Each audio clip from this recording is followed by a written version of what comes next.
Jaram hino ɗo tarika fiima antu heɗito moƴƴa. Fii ko feƴƴi kon e ngol ilol wi'etengol Karisu e nde nokkure wi'etende Lisiduma. Allah ko selluɗo finde. Fii ittirɗun kooƴe rewrude e posta on immorde ka kammu fii annabi Iliya. E nder hawjere Iliya iwi ka suudu lanɗon.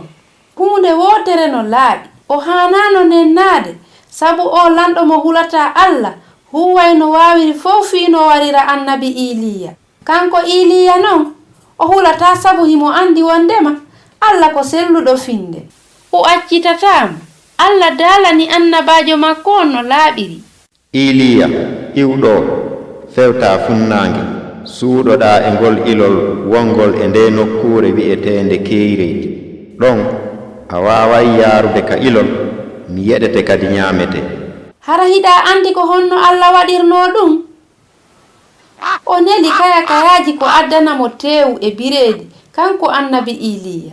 Ko nden hunde labande tigi woni ko laati. Allah addiri ñamete rewrude e laana wiirowo fii ittirɗun kooƴe e soƴƴaari fii annabi Iliya. Allah ko selluɗo finde. Kala ko jiyaɗo makko on hande mum Allah yaɗnumo ɗum tigi ko nokkure suuɗorde ka ñamete e ka yarete woodi. Yogaɓe hawruno e gurdam sattuɗan e on saayi.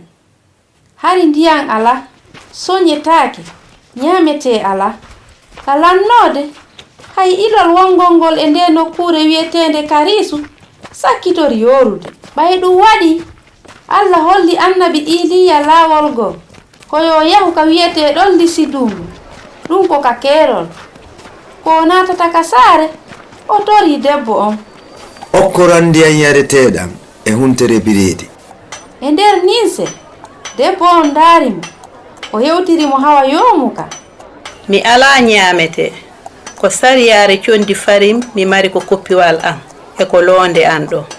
Ko sintere nebban seeɗa tun woni ko heddanilam. Ko ɗum fo mi mari. E o saayi ɗo miɗo faala waɗande ɓiɗɗo an on ko o ñaama. Yonata ɓuri nafaqa gooto. Si feƴƴie ɗum haray men maaye woni. Hita hulu ko Allah immininmi ha e ma. O daali wondema condi farin wondi ndin ka potiru lannata. Nebban wonɗan ɗan kadi ka londe ɗuytotako. Fanninde hokkere ɗo no woodi. Allah ko selluɗo finde. Ko fodi kon fof laatoto. Condi farin ndin ka sariyare lannata. Nebban wonɗan ɗan ka londe ɗuytotako. Fii kala debbo on hutori ɗum tigi nyande kala fii ko o defira ñamete makko on. Annabi Iliya debbo on e ɓiɗɗo on heɓuno ko yonata soonowo. Ɗum no foti ne Allah ko selluɗo finde. A wawai halfinade e makko ha joni.